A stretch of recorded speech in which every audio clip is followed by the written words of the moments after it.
Just why would you buy a Tesla EV over, say, an EV by Mercedes, BMW, VW, or dare I say, Toyota?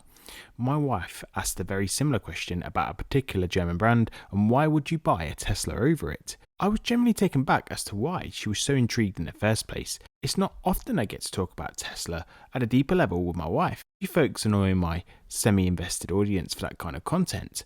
However, credit where due, this made me think. There are probably millions of people that also don't understand the fundamentals as to why consumers are picking Tesla EVs like the Tesla Model 3 and Tesla Model Y over EVs produced by traditional car makers. Naturally, I decided to give her the 60-second answer as I knew I would lose her interest pretty quickly. But for you folks that are genuinely interested in a more inclusive answer, this short video should provide a solid foundation as to why I think you'd recommend a Tesla pretty much every time someone wants to know what EV to buy. Don't get me wrong, I'm not ignorant to the fact that there are occasions where alternative EVs are potentially better suited, such as appealing to a certain niche requirement, maybe its sole purpose is just to be a cheap city runaround, and there are other scenarios such as not liking the Tesla appearance, which is naturally subjective. But 90 to 95% of the time, the Tesla Model 3 and Tesla Model Y as the world's best-selling EVs, they hold those titles for a distinctive reason.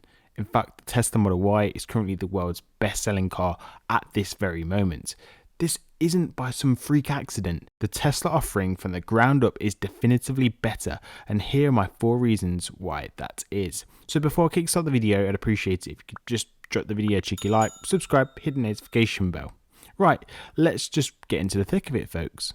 Firstly, Tesla crucially has a ground up advantage that no one else has tried to rival at scale. Then they bring everything all together and lock in their advantage. But before we touch on that unrivaled advantage, I have to first talk about potentially 2 of the most highly desired points in electric cars, that being range and efficiency.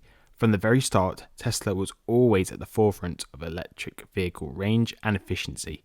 In 2023, Tesla is still at the top end of vehicle range. However, there are alternatives that can surpass its range depending on the trim and crucially how big the battery is for that very EV alternative. But bigger isn't always better. And yeah, it's actually true, said silly old me. For the past couple of years, Tesla made the calculated decision not to chase industry-leading range, as by doing so would sacrifice its own efficiency credentials. They prioritize efficiency for 2 kick-ass reasons. First being the smaller the battery pack, the lower the cost to produce the vehicle, and so it becomes cheaper for the consumer to buy. This is why Tesla can be competitively priced against its competition that are bolting on bigger battery packs to compete with Tesla's high range. The second reason is that efficiency lowers your running costs, and so you will find the running costs of a Tesla to be class leading. So not only are you getting one of the highest EV ranges you can buy, it will cost you less to achieve that range too. For example, take a look at the comparison on the screen right now between the Model 3, Toyota Prius, Model Y and the Ford Mach-E. Here you can clearly see that the Model 3 is twice as efficient as the brand new hybrid Prius, but even the standard range Model Y is 20% more efficient than the Ford Mach-E, and it has more range too. But range and efficiency mean nothing to the masses without a reliable and powerful support network. This support network that I refer to is the ground up advantage that I mentioned earlier. The Tesla supercharger network is hyper reliable, and over in the US, car manufacturers are switching their charging ports to the Tesla connector, formerly known as the North American Charging Standard. Also, they can harness the charging speed, reliability, and sheer availability of the Tesla supercharging network. This supercharging network has enabled Teslas around the world to make long journeys with ease, a reality for anyone that seeks it. As a Tesla owner myself, it's great that we can now share a similar experience with alternative EVs.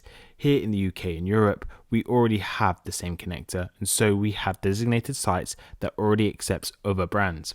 However, just because you have access to the Tesla supercharger network does not mean the experience is going to be the same.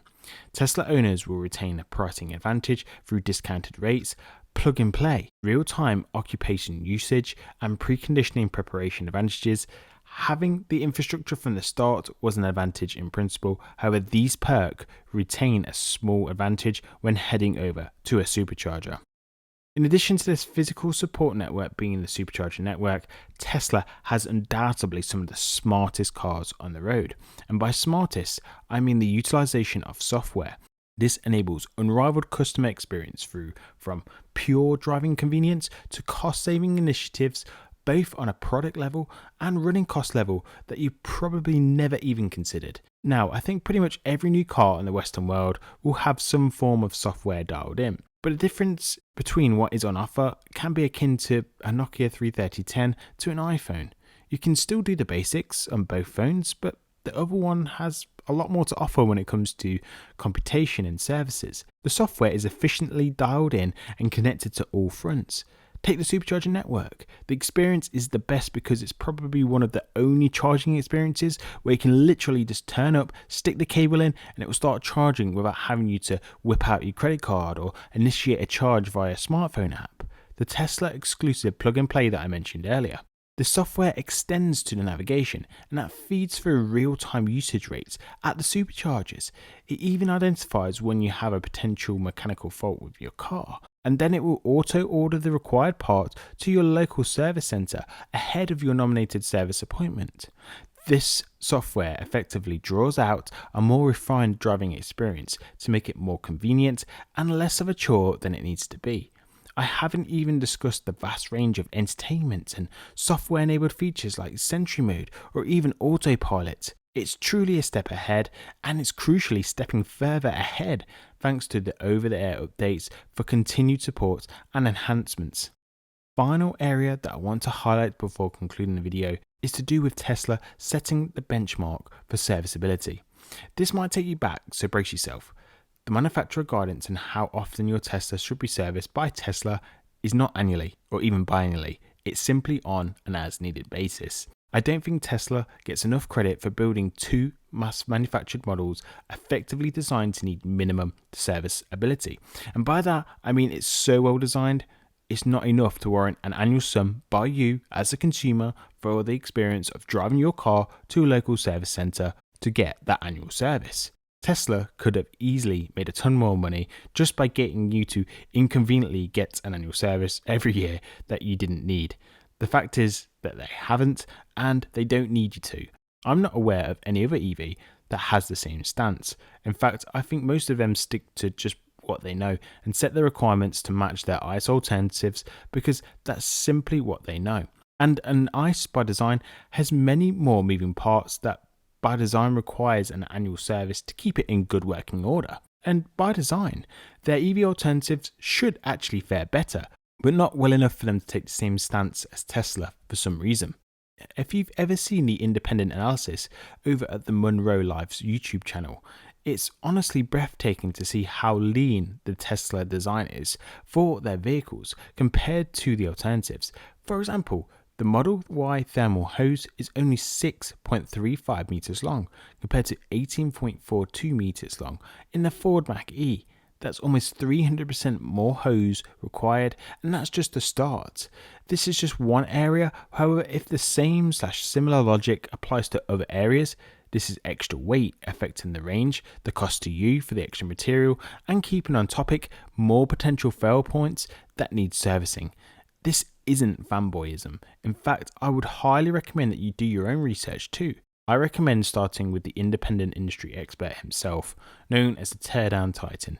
And if you don't know who I'm talking about, this is Stanley Monroe and a team over at Monroe and Associates, and they tear down vehicles of all types. They critique, praise design, acknowledge manufacturing techniques including costing and benchmarking against alternatives. If you're interested, I'll pop their channel in the description of the video.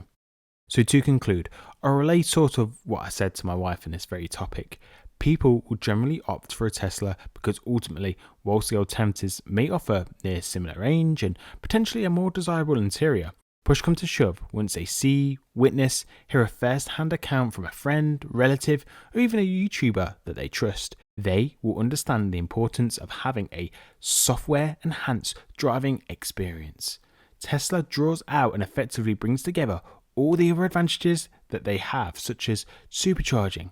This physical infrastructure is intertwined with native software that gives you the best supercharging experience for ease of use and maximum convenience for when you really need it. Crucially, when consumers are nervous about moving from petrol to electric, mainly for range anxiety reasons, the convenience and confidence that comes with the software enhanced driving will become more apparent than ever. This will be more prevalent than ever during a test drive comparison, and this is why people are generally choosing a Tesla over alternatives in a nutshell.